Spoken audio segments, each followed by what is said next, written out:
So hello friends, કેમ છો બધા? મજામાં? હું આજે તમારા માટે એક ખૂબ જ સરસ અને ખૂબ જ યુનિક નવી રેસીપી છે એ લઈને આવી છું. લીલા લસણનું અથાણું. યસ, સાંભળીને જ મોઢામાં પાણી આવી જાય એવી રેસીપી છે. અને ફ્રેન્ડ્સ, ખરેખર છે એ ખૂબ જ સરસ છે. એ બનીને તૈયાર થાય છે. ચોક્કસથી ટ્રાય કરવા જેવી આ રેસીપી લીલા લસણનું અથાણું તમે ફ્રીઝમાં છે એ 7થી 8 દિવસ માટે છે આને સ્ટોર કરી શકો છો. અને એના સ્વાદમાં છે એ કંઈ પણ ફેર પડતો નથી. તો તમે જોઈ શકો છો ખૂબ જ સરસ છે એ આપણું લીલા લસણનું અથાણું છે એ રેડી થઈ અને તૈયાર છે. તો આ અથાણું છે એ આપણે કઈ રીતે પ્રિપેર કરી છે તે આપણે આગળ જોઈએ. અને આને છે આપણે કાચના કન્ટેનરમાં છે એ સ્ટોર કરી શકીએ છીએ અને ફ્રીઝમાં મૂકી શકીએ છીએ. લીલા લસણના અથાણા બનાવવા માટે તેની અંદર જીરું, મેથી, રાઈ, ધાણા, સંચળ પાવડર, વરિયાળી, મરી, કોથમરી અને લીલું લસણ એને મેં ઝીણું ઝીણું છે એ સુધારી લીધેલું છે. અને લીંબુ અને સૂકું લાલ મરચું છે એ આપને જોશે. તો ફર્સ્ટ ઓફ ઓલ છે આપણે ગેસની ફ્લેમ છે એ આપણે ઓન કરી દઈએ. અને એક પેન છે એ મેં લીધેલું છે. હવે આ પેનમાં છે આપણે આ બધા જ મસાલા છે એ ડ્રાય રોસ્ટ કરી છે. તો ફર્સ્ટ ઓફ ઓલ અહીં મારી પાસે 2 ચમચી ધાણા છે એ મેં લીધેલા છે. ત્યાર પછી 2 ચમચી મેથી, આપણી જે સૂકી મેથી આવે છે એને લઈ છીએ. 2 ચમચી વરિયાળી અને ત્યાર પછી આની અંદર 2 મોટી ચમચી છે એ આપણે રાઈ લીધેલી છે. અને ત્યાર પછી 2 ચમચી મરી, આખા મરી છે એ આપણે લઈએ છીએ. અને 2 ચમચી જીરું છે એને મેં એડ કરેલું છે. હવે ફર્સ્ટ ઓફ ઓલ આ બધા મસાલાને છે આપણે ધીમા તાપે છે એ હલાવતા જઈએ છીએ અને ડ્રાય રોસ્ટ કરતા જઈએ છીએ. અને આ મસાલાને છે એ આપણે ફક્ત ડ્રાય રોસ્ટ કરી છે. તેની સુગંધ છે એ આવવા માંડે ત્યાર પછી છે આપણે એને ગેસને છે એ બંધ કરી દેવાનો છે. અને આ પ્રોસેસ છે એ સાવ લો ફ્લેમ ઉપર જ આપણે કરી છે, જેથી કરીને આપણા મસાલા છે એ બળી ના અને ખૂબ જ સરસ છે એ ફ્લેવર આવે. તો તમે ફ્રેન્ડ્સ જોઈ શકો છો કે હવે આની અંદર છે એ હું જે સૂકું લાલ મરચું છે એને છે એ ઉપરનો પાર્ટ હું તોડી અને આ મરચાંને છે હું આમાં એડ કરી દઉં છું.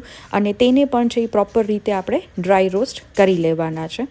તો ફ્રેન્ડ્સ, આ લીલા લસણનું અથાણું છે એ બાજરાના રોટલા છે, ગરમ ગરમ રોટલી છે એની સાથે ખૂબ જ સરસ લાગતું હોય છે. જો તમારે શાક ના બનાવવું હોય તો ખૂબ જ સરસ કોમ્પ્લિમેન્ટરીમાં છે આ અથાણું છે એ તમે જો બનાવો તો એનો સ્વાદ છે એ ખૂબ જ સરસ આવતો હોય છે. અને તેને 7થી 8 દિવસ માટે તમે સ્ટોર પણ કરી શકો છો. તો તમે ચોક્કસથી ટ્રાય કરજો લીલા લસણનું અથાણું. અને જો તમે મારી ચેનલને સબસ્ક્રાઈબ ના કરી હોય ફ્રેન્ડ્સ, તો સબસ્ક્રાઈબ પણ કરી દેજો આવી અવનવી રેસિપીઝ છે એ જોવા માટે. તો તમે જોઈ શકો છો કે આપણા મસાલા છે એ ધીમે ધીમે ડ્રાય રોસ્ટ થતા જાય છે. અને આ તેનો કલર છે એ પણ ફરી ગયો છે. અને આ પ્રોસેસ ધીમા ગેસે જ આપણે કરી છે. હવે ગેસની ફ્લેમ બંધ કરી તેની અંદર સંચળ પાવડર છે એ હું એડ કરું છું. અને સંચળ પાવડર છે આપણે ગેસની ફ્લેમ બંધ કર્યા પછી જ એડ કરી છે, જેથી કરીને જો સંચળ પાવડરને આપણે સાતળી લઈએ તો તેનો થોડો કડવો ટેસ્ટ છે એ આવતો હોય છે. એટલે ફ્લેમ બંધ કરીને છે એ આપણે તેમાં એડ કરી છે. હવે આ મસાલાને છે, ડ્રાય રોસ્ટ કરેલા મસાલાને આપણે મિક્સર જારમાં ટ્રાન્સફર કરી લેવાનું છે. અને આને કોર્સ ઉપર છે આપણે ગ્રાઇન્ડ કરી છે. અને આ મસાલાને છે એ આપણે અધકચરો જ છે એ આપણે મિક્સ કરવાનું છે મિક્સરમાં. આપણે ફાઇન પેસ્ટ છે આની કરતા નથી. તો હવે એક બાઉલમાં છે આ મસાલાને આપણે ટ્રાન્સફર કરી લઈએ. તો તમે જોઈ શકો છો કે મેં જે આ મસાલો બનાવેલો હતો એને મેં કોર્સ ઉપર અધકચરો છે એ રાખ્યો છે. તેનો સ્વાદ છે એ ખૂબ જ સરસ આવતો હોય છે. તો ફ્રેન્ડ્સ, હું તમને નજીકથી દેખાડું કે આ મસાલો છે આપણો આ રીતે છે એ રેડી થઈ અને તૈયાર થશે. અને આ મસાલો છે એ તાજો જ બનાવો, જેથી કરીને તેની ફ્લેવર છે એ ખૂબ જ સરસ આવશે.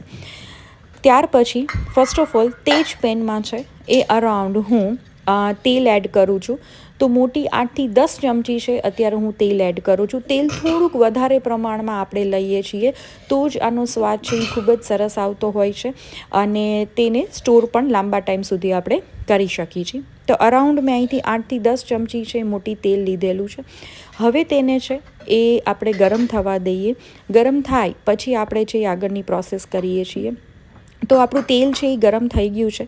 ત્યારબાદ આની અંદર લીલું લસણ છે એ હું એડ કરું છું. ને લીલા લસણનો આપણે ગ્રીન ભાગ અને વ્હાઈટ પાર્ટ છે એ બેયને મેં ચોપ કરી લીધેલા છે. 2 પાર્ટ છે એ આપણે એડ કરી છે. અને આ પ્રોસેસ છે ફક્ત 2 મિનિટ માટે જ કરવાની છે. આપણે લીલા લસણને ખાલી ગરમ તેલમાં નાખી અને જસ્ટ 2 મિનિટ માટે સોતે કરી છે. આપણે એને ચડવા કૂક કરવાનું હોતું નથી.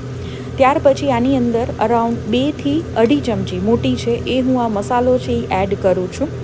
આપણે જેટલું લીલું લસણ લીધું હોય એ પ્રમાણે છે આપણે મસાલો એડ કરવાનો છે.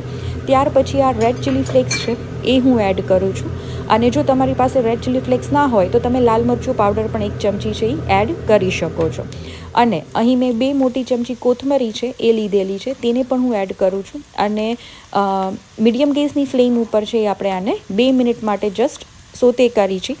અને આ પ્રોસેસ છે એ ખૂબ જ જલ્દીથી છે એ આપણે કરી છે, કારણ કે આપણે લસણને છે એ પકાવવા દેતા નથી. તો આ રીતે છે આપણું લીલા લસણનું અથાણું છે ઓલમોસ્ટ રેડી જ છે. હવે આ સ્ટેજ ઉપર તેની અંદર છે એ હું અડધું લીંબુ છે એ એડ કરું છું. મારા લીંબુની સાઇઝ થોડીક મોટી હતી એટલે મેં હાફ લીંબુ છે એ એડ કરેલું છે. તમે તમારા ટેસ્ટ પ્રમાણે છે એ એડ કરી શકો છો. અને આ લીંબુ છે એ આપણે લાસ્ટમાં જ છે એ આપણે એડ કરી છે. અને પ્રોપર રીતે મિક્સ કરી લઈ છીએ અને ગેસની ફ્લેમ બંધ કરી દઈએ છીએ.